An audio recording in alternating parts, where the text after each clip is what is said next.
Long ago, in a prosperous and peaceful kingdom, there ruled a kind and generous king.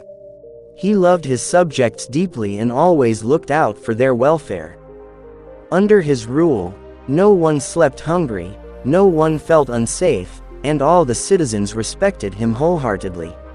But gradually, a habit developed that became a matter of concern, not just for the king, but for the entire kingdom. The king had become extremely lazy. The king spent his days only eating and sleeping. He would wake up late in the morning, have a heavy royal breakfast, and then rest. He slept in the afternoon, had another heavy meal in the evening, and went into a deep sleep at night. This became his daily routine. At first, it was just mild lethargy, but slowly, his body became so heavy that it became difficult for him to even move around. One day, as the king stood in front of the large mirror in his palace, he was shocked to see himself. His face looked tired, and his body appeared bloated. He took a deep breath and said sadly, "Am I the same king whom people once called brave and brilliant?" At that moment, his ministers entered the room. Realizing the king's condition, they politely said, "Your Majesty, it's time to rediscover yourself. If you change your habits, not only will your health return, but the entire kingdom will be proud of you once again." The people too had started to worry. Questions began to arise. Can our king still protect us? People from neighboring kingdoms started mocking him. Some called him the fat king, others the lazy king. These words saddened the king deeply. In desperation, the king summoned all the Vaidyas, Hakims, and physicians. He promised them wealth, respect, and rewards if anyone could restore his health. The physicians gave medicines, herbal concoctions, and even tried magical remedies, but nothing worked. His condition remained the same, and a large portion of the royal treasury was spent in vain. At that time, a famous monk visited the kingdom. Known for his wisdom and simple living, he heard about the king's condition and expressed a desire to meet the minister. The minister informed the king, "Your Majesty, a monk claims he can cure you." Hope lit up in the king's eyes. He immediately ordered the monk to be brought to the palace. But the monk politely replied, "If the king truly wants to recover, he must come to my ashram on foot." The king was taken aback, but having no other option, he agreed. With the help of his servants, he somehow managed to walk to the ashram after a long and exhausting journey.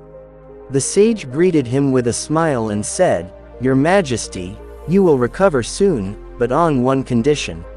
You must come again tomorrow." This was very difficult for the king, but he agreed. The next day, the king walked to the ashram again with his servants' support. But the sage was not there. His disciple said, "He's gone out for some work. Please come tomorrow." This continued for 2 weeks. Every day the king arrived at the ashram, and every day he didn't meet the sage. But something unexpected began to happen. His body started to change. His weight began to drop, his body felt lighter, and it became easier for him to move. At the start of the 3rd week, the sage finally appeared, smiling. The king asked, "Where were you all these days? Was this the treatment?" The sage laughed and said, "Your Majesty, you treated yourself by walking, sweating, and moving. Exercise is the medicine you had long ignored." The king felt a deep realization in his heart. He bowed respectfully to the sage and said, "You have opened my eyes." The sage then poured water from an earthen pot and handed a small cup to the king. "This is magical water," he said. "Drink it every morning and walk 2 kilometers. Follow this routine for 6 months. It will strengthen both your body and your mind." The king drank the water with devotion and followed the advice every single day, truly believing in its magic. For 6 months, he maintained a disciplined lifestyle, waking early, drinking the water, walking long distances, eating moderately, and meditating.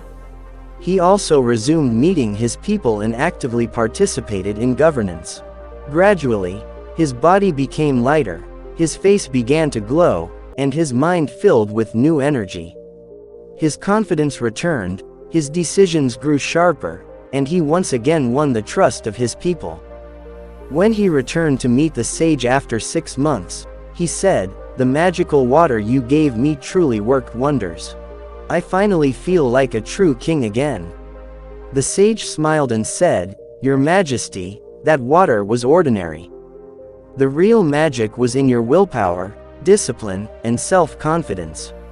The king's eyes filled with tears.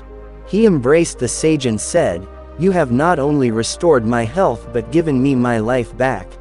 From that day onward, the king launched a health awareness campaign across the kingdom.